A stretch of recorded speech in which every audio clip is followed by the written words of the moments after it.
there. How are you? Good. How are you today? Good. I'm at my cottage. I'm back in what I've now dubbed the Bargello room. You can see my Yes, I know why. Bargello pillows from behind me. So yeah, a couple weeks ago, I recorded from here up here. Usually I'm at the shop. I tend to go back here because sometimes my dogs bark. And my one little dog, can we see her? Let's see. Yeah. There she Aw. is. Her tail. Hi, If she baby. starts barking, I apologize to everyone. I'll mute myself and remove her. But anyway, Aw, challenges hopefully not. recording from home, and this is the Zoom era, so we're all used to it. But Yay. I digress. I want to welcome anyone who's first time joiner of us at the Pointing It Out podcast. If you have not joined us before, welcome. We're glad you're here. Make sure to hit subscribe so you don't miss us in the future. And there's a little bell on the bottom that'll send you notifications. But I am Melissa McLeod, and I am the owner of the Wool and the Floss in Grosse Pointe, Michigan. And along with my pal Megan Holmes in St. Louis, she owns the Needlepoint Clubhouse. We every week bring you the Pointing It Out podcast and hope to bring all things needlepoint, direct and indirect, and all sorts of fun stuff. So I think we've been at it almost a year and a half, which is just crazy. So, but I've met a lot of new fun people with that. Oh, that stinker. Sorry, get out.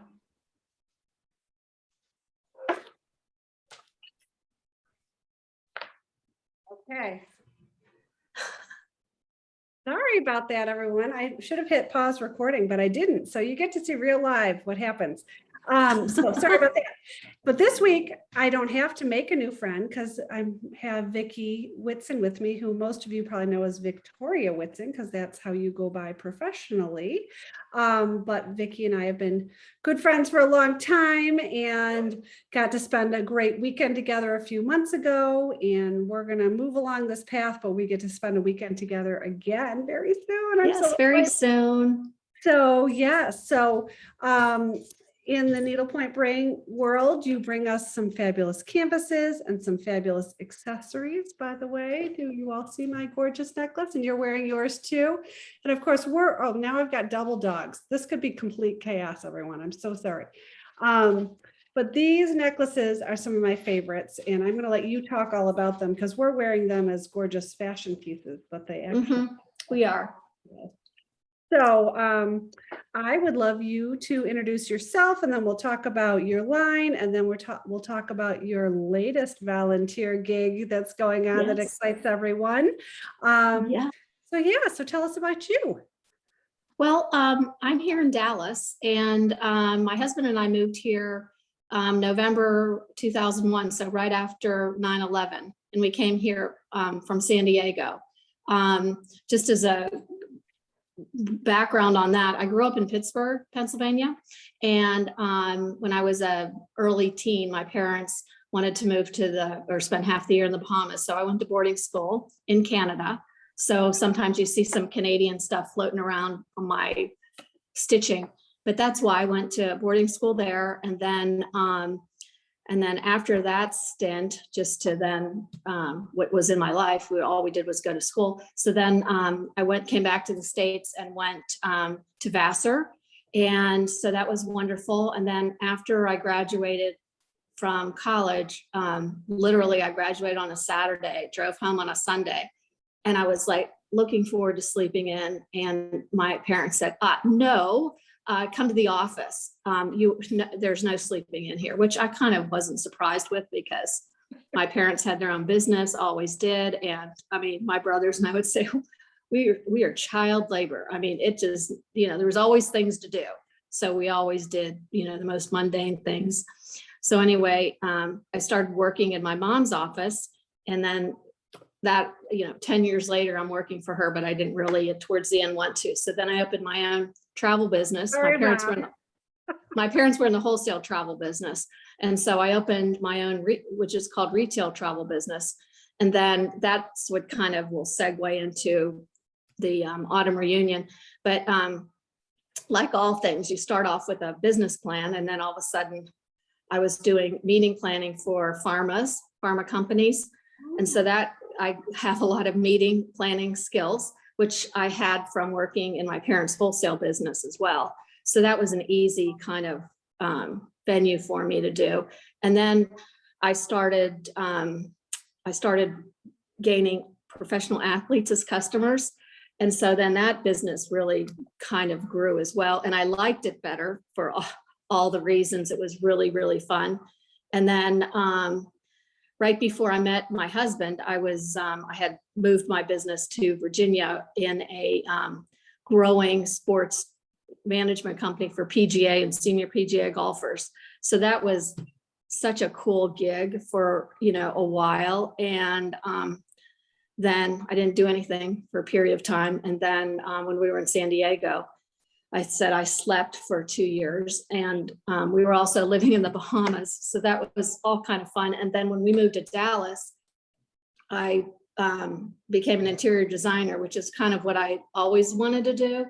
And then, but all of that started with, I started needlepointing when I had sort of a 2-year hiatus. And then that sort of got my juices reflowing. And of course, it never stopped, because I just, how this is. You start stitching and you can't stop. So anyway, and then about 4 years ago, I thought, how can I get into the business so that it makes more sense instead of just constantly just stitching, and how much can I stitch for myself, really? So anyway, that's kind of a quick background and business background. You did tell me something when I was down in Dallas, and I didn't preface this, so hopefully you're not going to kill me, but on occasion you have stitched stockings for hire for people. Do I remember that? Yes. So I love doing that. And I stitch other pieces as well, but I would say basically stockings. That's, which I love doing, because part of it is whenever someone asks you to do that, I mean, it's something that I know that they'll have forever-ish. Right. And it's a real treasure. And they're asking me to do that because they can't, for a variety of reasons. Time, they don't know how to, they're just not big stitchers, and you always need to get your project over the finish line. So I think that's. And I'll jump in and pat your back, because I know you won't pat your own back. You are a phenomenal stitcher. So Thank you. Maybe they're basic basket weave stitchers, which there's no problem in the world, but they've seen some of these phenomenal pieces that have amazing decorative stitches and embellishments and beading, and you do all of that, and there are true works of art. So thank you, Melissa. But I love doing it, and I would say that as I think you would be, that when I stitch for someone, I stitch it as though it's mine. So I'll pull stuff out. I won't just think, well, they don't know. Well, I know. Right. And so I love it though. I just finished 2. So. Gotcha. Well, and I'll bring that up when you said, you can only stitch so much for yourself. You solve that problem too. You are a problem solver. Yes. Well, I think we all try to be. Yes. That's something I've admired about you. The other really funny thing that you told me when we were down in Dallas together, we're driving around, and all of a sudden you said, well, when I volunteered for the police department, I'm like, wait, what? I know. So you have a history of volunteering that we led into some other things, but I thought that was super duper funny. So oh my gosh, I know. The opportunity presented itself, and just like anything, I don't even know how it all started, but it did. And next thing I know, I was, they actually had they had an extra Tahoe, and they'd let me sort of just drive it around, and it had all the bells and whistles, and I can't say. I'd sort of do that beep sound, on a certain road in my neighborhood, and people would all go to the side of the road, and I think, oh my God, I'm going to get arrested. Except for you were kind of sort of the police of the time, so you couldn't really get arrested, probably. Yeah. We digress. I can't call myself in. Let's talk about your line, and we've alluded to these gorgeous necklaces, but give us the rundown about your necklaces. So just as a quick background, I kind of wanted to have something. I mean, this was my first kind of product, but I wanted to have something for us to wear on airplanes because I think needle pointers travel often because we go to retreats. We just sort of are a mobile group. And so I just thought, you know what? And when you travel, you just need kind of costume jewelry. You kind of want something nice. So, I mean, it's long. And then I have I call my toolkit, which attaches to this, but it has a cutter, a mini laying tool, and a threader. So that when you're on the plane or at a retreat, you can just kind of have your tools here, it brings them forward. And then you kind of have a nice little, inexpensive little piece of jewelry And to wear as well. And I think I'm sorry. On last week's podcast, Megan and I reviewed where we stand with our 21 and 21 challenge. And one of the things was rediscover a forgotten tool or buy yourself a new tool. And so Megan talked about how she's rediscovered her necklace because she also, she's, of course, right now we're not traveling all that much, right? Yeah. So she has used hers and put her scissors on her lobster clasp. Yeah. Like two scissors. And then she hangs her glasses over the beads. Yeah. It's like, I mean, when you're at home, it's still useful. She's like, now I'm not scrounging around in my couch looking for my scissors, or, when the kids need me and I put down my glasses, I put them on my necklace. So they don't all like disappear in the chaos of being a young mom, which is, so. Oh yeah, that's great. So anyway, that's kind of how that evolved. And I mean, I still love them. And of course, during the pandemic, I mean, this particular product wasn't necessarily necessary, but Right. I'm coming, back with them with more. And not only that, but I usually try to do trunk shows whenever there's retreats, because when people are kind of all together for a day or two, it just seems to do really well for everybody. So we'll kind of kick that into gear soon. Well, and as I recall, you hand make them all, and with many times with vintage found objects. Yes. They're not necessarily one of a kinds, but many times can be one of a kinds, depending on what products you're using. What's on them. Right. So anyway, I try to make them all different. And I mean, I'll kind of have everything lined up and see what looks good with what and kind of move them around. Or even if I think something's not selling, I'll just kind of take that stone or that piece off of a necklace and put it on another thing. It's just like reorganizing your house. You kind of move pillows around from room to room, or lamps, or just accessories, and think, oh, it looks better in here. So that's kind of my attitude on that. Super fun. I'm going to pause us just for 1 second. So sorry about that. Yes. So we had talked about your necklaces, and then you also have a couple new lines, as you said, or one newer and one fairly new-ish. So yeah, tell us about those. Okay. Well, I think the other thing is that in addition to the necklaces, what I thought I started maybe 2 years ago is I just have these cute little fobs. Yes, I don't have mine with me. I love mine. Yeah. And these are just great for just your project bag. They're inexpensive. It's pleather. So, if you get something on there, you just wipe it off. And they come with my complete toolkit, which is the cutter, the threader, and the mini laying tool.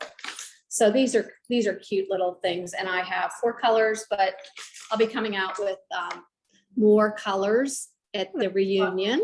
Good. And so that's kind of that. And those sell all day long. Those are really great because they're priced right, and they just throw them in your bag, travel bag or project bag. I think it's a little bit of everything you need, except scissors. You need scissors. Yeah. And you've got some fabulous needle minders. I've got some. Yep. And I just have really 2 that are really popular. And one is the RBG Descent collar. And then the other is the Cambridge Lover's Knot, which I call Princess Diana crown, which now is the Kate Middleton crown. And I'll have more at the reunion as well. And my theme on my doing needle minders, just so that I have a little bit of a lane in the world of needle minders, because there's certainly so many beautiful ones out there and fun and full of rhinestones. And I mean, I have them too, is I just want to do strong women. And so that's kind of my little lane that I'm with my needle minder. So that's where I'll kind of stay with them. Phenomenal. And I have another needle minder, which will lead us into, I showed this off on the podcast last week when we realized it. This will lead us into the next subject. That'll lead us. Things. So tell us about these. Yes. So I do have those, and those are kind of in relation to my product that I call the codes. And those are actually completely readable. And strangely enough, I did all of this at Christmas 2019, so leading into 2020, because I wanted to have something, a little project on 13. I could see from Instagram and such that new stitchers they loved sayings on pillows or something like that, but then they'd be stuck with this kind of larger background. And for a beginning stitcher, that becomes a little monumental. So it's easy to stitch the little saying, and then you've got, oh my God, a background and potentially a border as well. So I thought, well, why can't we do sayings on these QR codes? Because then it becomes very small, like this big. Yeah. And it can say lots of things. Or this big. I opened up I know. Now this weekend, and here you are, you and Laura great. Taylor being highlighted. It was amazing. Yeah. So that's it. Just so everybody knows, that is in the current month's Needlepoint Now, which is, let's make sure I'm right, September, October. And this just arrived at my house, and I stuck it in my bag to bring with me. And there you were. So that was fun. I am. Perfect timing. Yeah. So those are really cute. Laura Taylor wanted to, help promote the product. And so she had a Zoom class and teaching different stitches, because I had only done basket weave, tent, or continental, whatever you want to call it, on all of mine. And Laura said, no, let's try some different stitches. So we did try them prior to the class to make sure they could still read, because the point is that you want to make sure that it will still read after you stitch it. So that all worked out. We had a great class of people. And one of the ladies in the class was Elizabeth Bozovich from Needlepoint Now. And so Elizabeth said, I'm going to do an article on this. And I said, oh, okay. I know you've got lots of options. So if that would be great, but don't feel as though you need to. Right. And so anyway, there it is. There it is. Exciting. Good. Well, I think the goal with that was to bring in like these younger, newer stitchers. And who knew that it also then maybe took a pandemic to bring a lot newer, younger stitchers. I know. I know. So I'll just show you real quick, because they come really cutely packaged like this, and different sayings. And then I give them a needle. So, I really did have new stitchers in mind. And then on the back, I just give some basic instructions, and then kind of say, what do I do now? How do I do this? And now we can refer them to Needlepoint Now if they want to take a bigger leap and do some new decorative stitches that aren't that hard. Exactly. So that's kind of where we are with the needlepoint world. And then great. Yes. And so then I think, as I alluded to before, you are always volunteering your time for something. So, well, I think we should back up a minute. None of us have had an in-person needlepoint market since November. No, let me think. Yeah, November or October, September of 2019, right? Right. Which normally Destination Dallas. So in our industry, we typically have a spring in-person market, and we have a late fall in-person market or fall in-person market. Yeah. So Destination Dallas has been going on. I did a wonderful podcast with a podcast with a wonderful lady named Debbie Woodard, who is the Painted Pony person, designer, owner, whatever. And she's also she, along with the gals from Strictly Christmas, run Destination Dallas and have done so for over 20 years, I believe. Yeah. And then historically, we've had TNNA, which did a winter market that then it kind of shuffled back and forth between January, February, March, just kind of depended. But that industry, or not industry, that, what am I calling that, Victoria? That organization. Organization. Thank you. Trick word. Organization is a little on hiatus right now, and we won't go into all that. And so then Christine Keston and Susie Valerie picked up the spring needlepoint market, which was supposed to be in Orlando. It was in Orlando in March of 2019, was supposed to be in Orlando in March of 2020.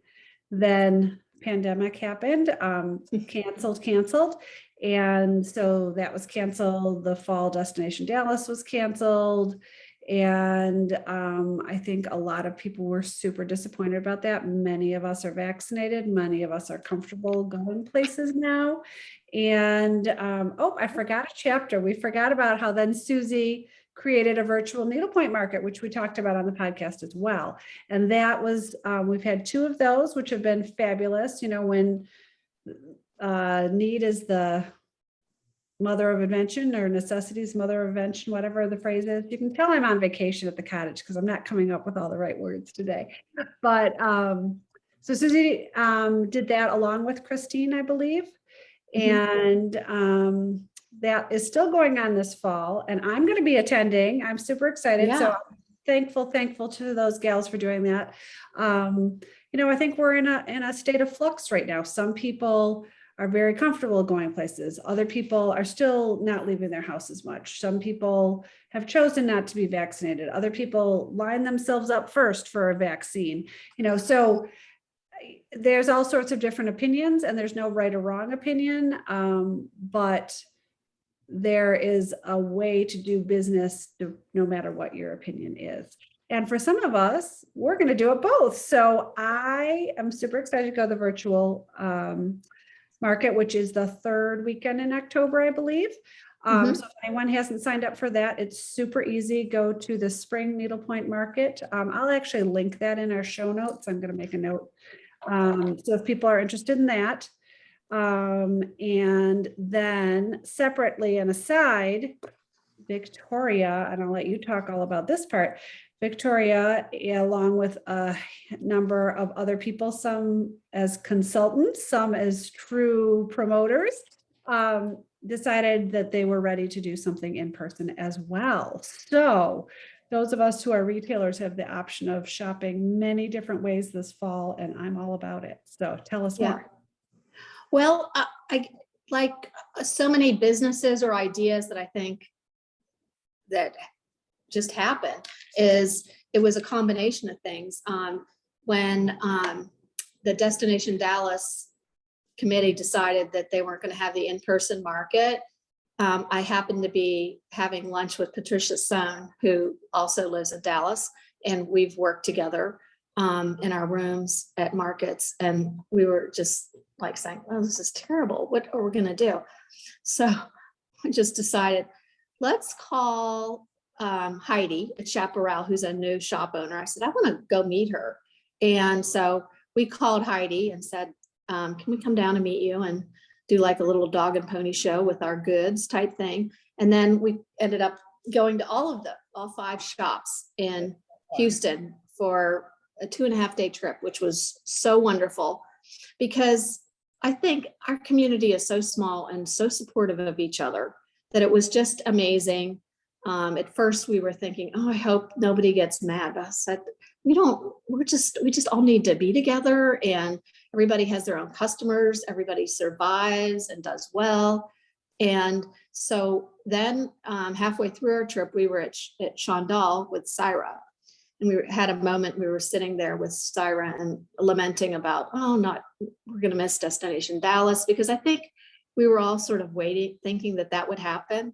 Right. Don't you think? Hoping, really hoping. Because but hoping more that we thought it might happen versus not happening. And as And you said, so, those of us in this industry, it's such a small, close-knit industry. It's like being told you can't see your family for 2 years, honestly, it is. yeah. So, I mean, And we want to get business done, but we also just want to see our friends. I mean, and it's a very important part of what we do is networking and brainstorming with each other and a creative explosion when we're all together and all those good things. yeah. So it started at Cyrus store and basically said, you should just do it.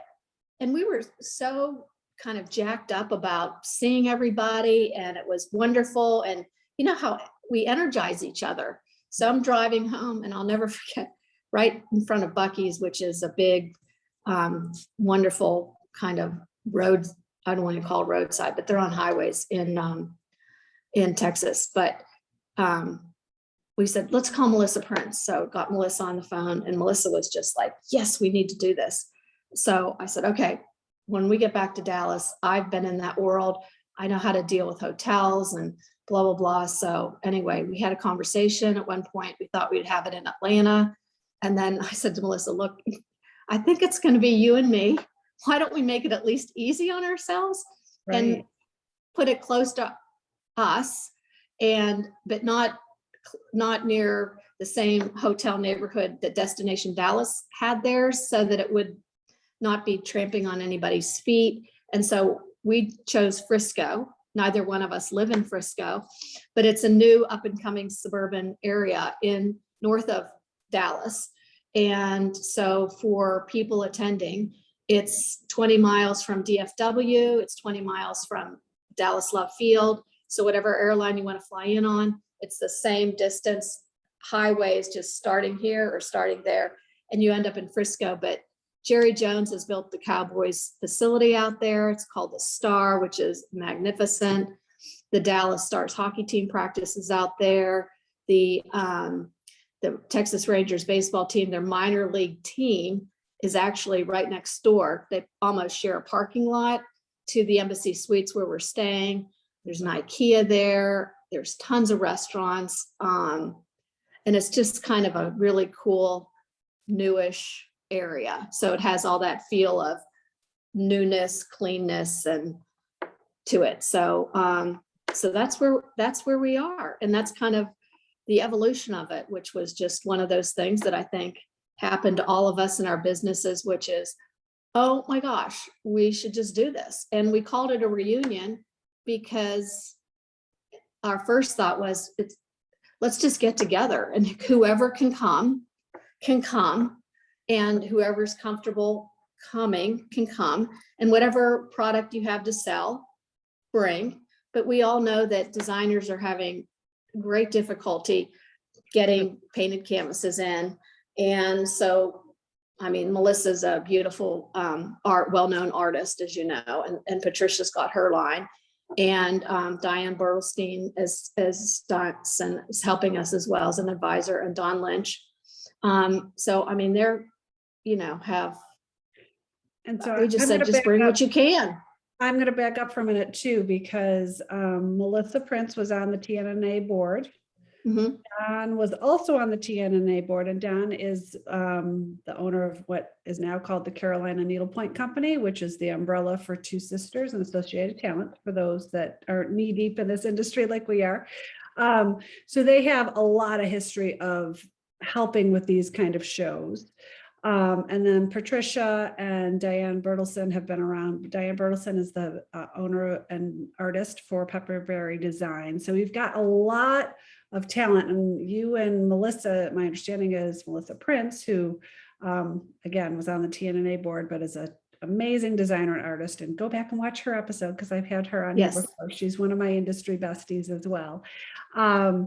And you two are leading the charge with a little input when needed from the others, is my understanding. Is that correct? Yes. Okay. And so it's just been really wonderful. And again, we reserved 2 floors for exhibitors, because we thought, well, we have to go out on the fence. Do we just say, okay, we'll do 2 floors or something like that? And those sold out right away, or I'm saying sold out. There's zero cost for exhibitors and zero cost for buyers. So again, I mean, zero cost to attend. Right. You obviously still have flight, ground transportation, and hotel expense. And I always think in my mind when people say, "Oh, and your food," I'm thinking, I eat at home. I mean, Right, food to me is right. food's food. So I don't always include that in the equation. Agreed.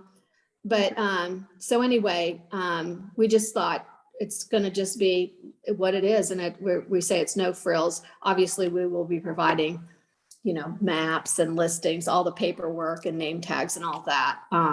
But it's not going to be all fancy with these gorgeous professional signs on your rooms. People can do whatever signs they want. And it's going to just be really the theme of it is really let's just get together and help each other out as best we can. I love it. Well, and for those that, again, aren't knee deep in this industry, historically, these trade shows typically involved the opportunity to take some classes, whether they're business oriented or needlepoint oriented.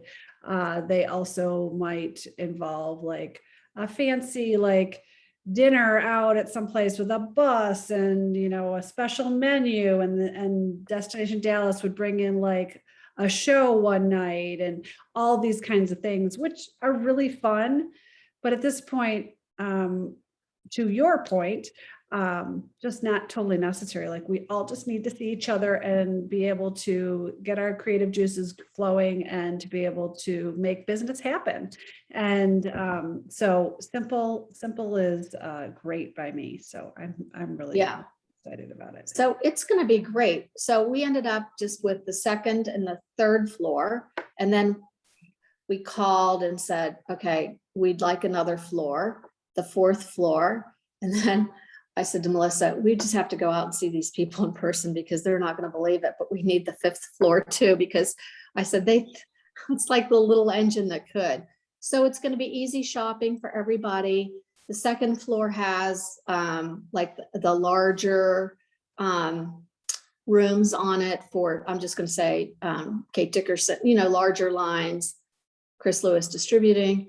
And then the second floor. The third, fourth, and fifth floors are going to be the traditional rooms at the Embassy. It's an Embassy Suites hotel with a full open atrium.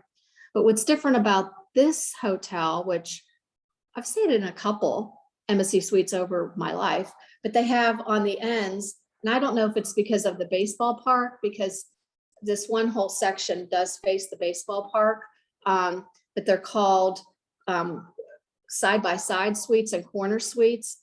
So they don't have windows into the hall, but there's a lot of opportunity to put your product right outside. And of course your doors open, and they really sort of open up a little pie shape because it's the end of the building, but they're really quite fabulous. And we've made those rooms sold out kind of quickly because after we described them, people, with larger lines that kind of took those up. And so it'll be really kind of fun. I mean, but so do you it'll have be easy to walk around.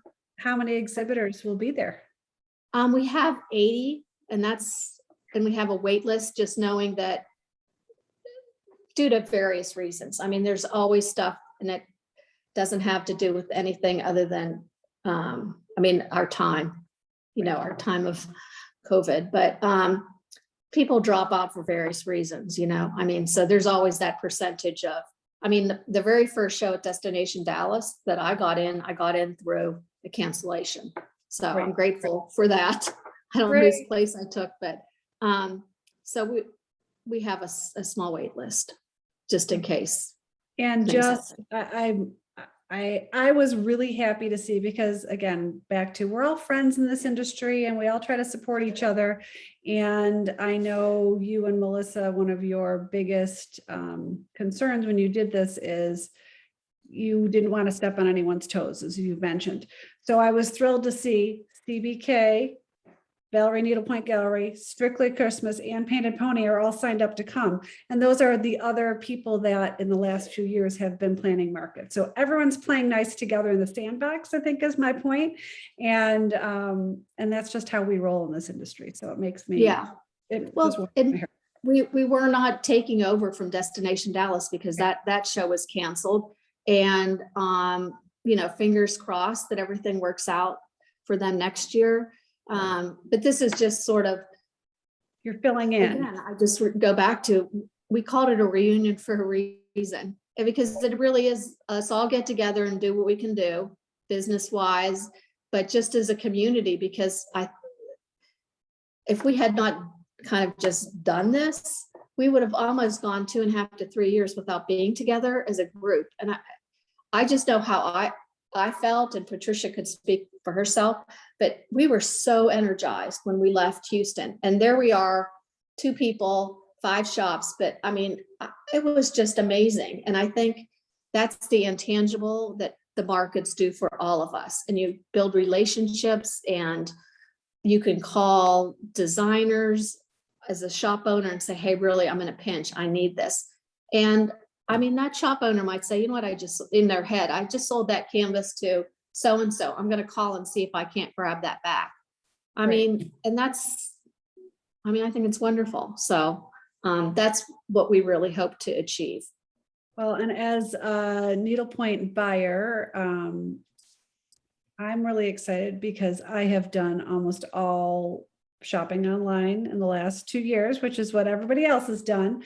Sometimes I've done FaceTime calls with people, and we've really made it work. And honestly, I've probably only made a couple mistakes being when the canvas gets there, you're like, oh, I didn't really realize it was that big, like some of those kind of things. So being able to see things in person is just so exciting to me. Just the way it is for the retail shopper. When they come into my shop, I have a lot of remote customers that shop with me now, and they're so excited to come in person because they really know what they're getting. So the shopkeepers feel the same way. And I think some people will have some cash and carry, which is kind of mind blowing to me because it's been so hard to get inventory, but I think there will be some of that and some ordering. Is that correct? Yes, there will be both. And we even, Melissa really kind of took the reins on dealing with all of the exhibitors. And we, just as a quick aside too, whenever we sent out the kind of the save the date and then the initial information, it was first come, first serve. I mean, there were a period of time when we had a wait list for some well-known designers that they just didn't sign up in time. And so, and we are cut off now just because we just don't want to get into any more rooms and stuff like that. But you're cut off for exhibitors, but are you for exhibitors? Okay. For exhibitors. Those are 2 very different things. So I just want to make sure. For exhibitors. So exhibitor space, because we really wanted to keep everybody, on those floors, and we have those all set. And also we did get a block of rooms for buyers, shop owners to use, and they could either book that online or directly with the hotel with the A&R code to get the rate that we had negotiated for everybody. But so back to your question to answer. A&R Autumn Needlepoint Reunion. Yeah, so you'll see sometimes us just sort of kind of typing A&R because it's a lot of letters. Yes, agreed. Yes, but to answer, so talking to the exhibitors that would say, well, I don't really have all that much, blah, blah, blah. Well, we would say, well, look in your archives, because everybody's got archives. And what is old is new. You might have something in the archives that's 10 years old that you think, well, it's just back there. Well, bring it, because you famously, as you can tell, brought things out of the archives for Don Lynch. I remember, right? Yes. So we'll fill in the blanks for people, because that's a wool in the floss story as opposed to a podcast story. But during this pandemic, people have been digging deep into their personal stashes. And so a customer of ours by the name of Pat stitched this darling little Easter basket that Carol Gantz said, and Carol's now retired. Carol and Don were business partners. Carol said she created that design when Don was still a fraternity boy, quote unquote. That's how old that design is. And people went crazy over it. And so Don brought them out of retirement for me. And I have an exclusive on one of them, and there's some others available. And I've sold over 100 of them, which is insanity. And it is literally a 30 or 40-year-old design. Yeah. So you just never know. It's like all of us. I mean, you have stuff in your archives and you just think, oh, people only want new. Well, we all like new, but we have so many new stitchers that what's old to maybe me is new to someone else. Right. So anyway, we've encouraged people to just sort of bring whatever you have, and right. What the heck. Right. I mean, I've been in my shop for 5 years. So if I bring in something that's 30 years old, as long as it's still a classic design, people are going to love it. Doesn't matter. Yeah, exactly. Exactly. It's like vintage purses. I mean, I love a vintage purse. Oh, for sure. For sure. Okay. So you think you have about 80 exhibitors? Yes, and we do. How many attendees so far? About the same number. Okay. Well, I think we need to up that number. A little over that. Mm-hmm. So as I said, I am personally signed up. Getting a ticket was plane ticket was super easy because Dallas is a very easy airport for many people to fly to. Obviously, I'm coming from Detroit, so it was easy for me. Signing up for the hotel was super easy. The hotel room rates are very reasonable. When I signed up, I thought maybe there'd only be like 30 exhibitors. So I decided to, instead of bringing some shop people with me, to share my hotel room with another shop owner to keep the cost down, because I wasn't sure how much business would actually get done, but there was no way I was missing it.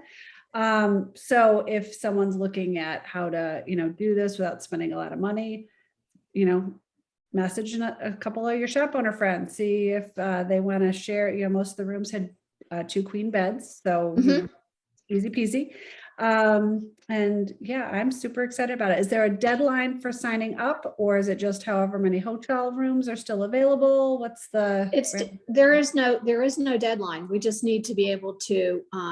We have a registration form for everybody to fill out. So you filled yours out, and that basically is so we know you're coming, and we can make a badge for you so that you have a badge. Name tags. We haven't seen each other in so long. Name tags. Yes, we will. We'll say you look so familiar, but I don't know. And then we'll do the old kind of drop down. Yes, or talk longer, because I might be able to recognize your voice, because I've talked to you in the last 2 years, but I haven't seen you. Yeah. So all of that's really easy. Our email address is autumnneedlepointreunion@gmail.com. All I have to do is send an email, and I monitor the emails, and I'll send you out your registration form, and you can book the hotel, or there are lots of other hotel options. If you Google map the location of the Embassy Suites, if you want something a little bit less, there are some hotels that are like, that whole area is just very built up. It's seemingly very safe and new. So things are within walking distance, and our hotel has a van that goes within 2 or 3 miles radius. So I'm sure other hotels have the same thing. You can just jump on a courtesy van if you're, somewhere and you just don't want to walk. And there are other options. I am super excited about it. And we probably shouldn't end with this part, so we're going to come up with something else to talk about. But we do need to deal with the elephant in the room, which is COVID protocol. So for those that are thinking about coming and concerned, how does it fall out? So I think our feeling is that I'm just going to say in your exhibitor room, that exhibitor, for instance, can say you've got to wear your mask the entire time you're in here. It could be that the exhibitor says, I'm not wearing my mask. Are you vaccinated? And I think the whole vaccination thing is an honor system anyway. I mean, we don't have scarlet letters on us. And we're just kind of going to go by that. Let people decide what they want to do. Obviously, walking around the hotel, we don't know what their right now they're not mandating any kind of masks within the public spaces. So we'll just see where we are on all that. But I think everybody has. I think my necklace of the weekend is not going to be this beautiful. I think it's going to be a lanyard with a mask hanging on it. So yes, well, that's a sign of the times, right? Yeah, it just is what it is. And I think we just have to be respectful of some people are more nervous than others for all of their own personal reasons. And we just have to respect that. And I think we will all do that. Yeah. Well, good. Well, I'd say I'm coming with bells on. I guess I'm coming with mask, necklace on, and bells, both. Yes. So, yeah, I'm really, really excited about it. And I'm so glad that you and Melissa and you've had help from others have decided to kind of fill in this temporary hole. And, yeah, I couldn't be more pleased. So I know you and she both have tremendous amount of talent, and you've put in a tremendous amount of time. And on behalf of the industry, I thank you. It's been a long time. So it's been a long time. And I think we just all have to kind of do what we have to do. And that's really how this all started, which was we just need to do it. And so here we are. We're excited. And I think the closer it gets, it'll be even more exciting, because I think we all just need to see each other. For sure, for sure. So I hope if there's some shop owners watching that haven't signed up yet, please do. In the show notes, I will put a link to the virtual market in case you want to do that. Because again, we're not trying to say pick one or the other. I'm saying pick both. No, there's room for everybody. I mean, there's just, it's all good.